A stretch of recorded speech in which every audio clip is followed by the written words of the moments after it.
Harka fuune jirra jirtu hordoftootaa fi kabajamtoota jaalatamtoota maatii chaanaalii Abdii Smaart YouTube kan taatan hunduma keessan nagaa jaalalaaf tokkummaa rabbii bakkuma isin jirtanitti isiniif haa baay'attu. Egaa har'as viidiyoo biraatiin walitti dachaana jirra jechuudha. Viidiyoon guyyaa har'aa qabadhee asiif dhiyaadhamutu immoo keessan yoo namni isin wajjin fayyadamaa jiraate yookaan osoo beektanis ta'e osoo hin beekne immoo nama kennitanii bu'uura nama kana immoo keessan keessaa akkamitti akka balleessitan gaafiin kun yookaan viidiyoon kun garuu akka baay'ee salphaa ta'een hin beeka. Namoota harka dhibbarraa 80 wanta kana akka beektanis ni beeka. Garuu namoonni hin beekne hedduu jira kan gaafii waa'ee kana irratti na gaafatan waan ta'eef sababa kana viidiyoo kana hojjechuuf dirqama jechuudha. Kanaafuu namoonni beektan akkuma beektanitti ta'ee namoota beekne sheer gochuudhaan dhaqqabsiisaa irraa fayyadamaa isin jedha.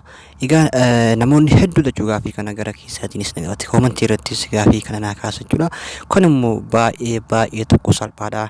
Namoonni reefuu chaanaala kiyyatti dhuftan haarawaa kan taatan jechuudha. Maatii haaraa kan taatan iddoo gaarii dhuftan sabiskiraayib gochuudhaan asumatti hafa yaada muuxannoo fi ilaalcha gaarii walirraa qoodannaa waan beeknu wal hubachiisaa waan hin beekne walirraa hubataa jechuudha.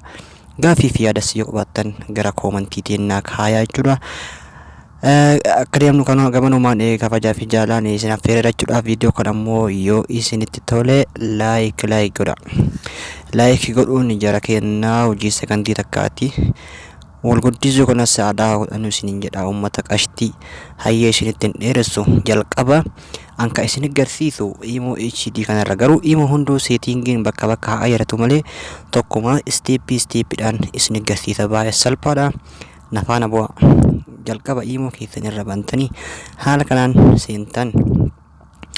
Erga haala kanaan seentanii iddoo profaayilii keessanii galtuqtan. Erga iddoo profaayilii keessanii galtuqtanii amma seetingii kan jettu karaa jalaa irraan jirtu jechuudha.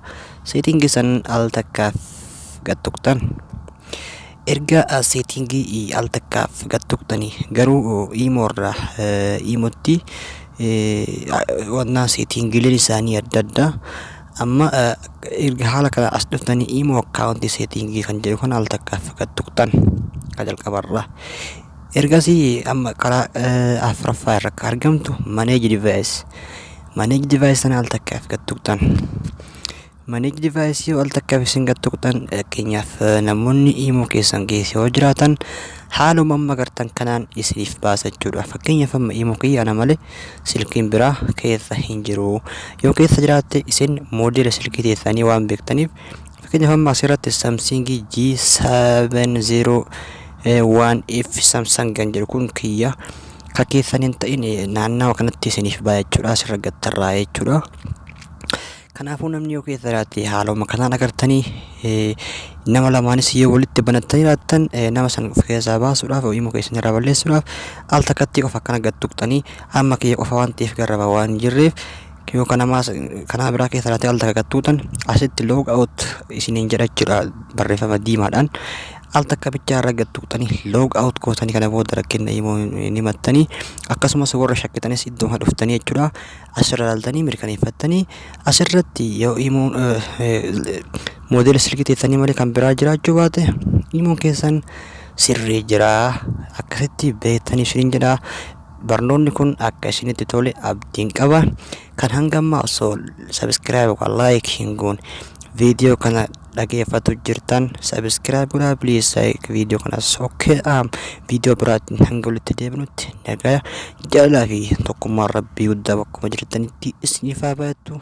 Ciao.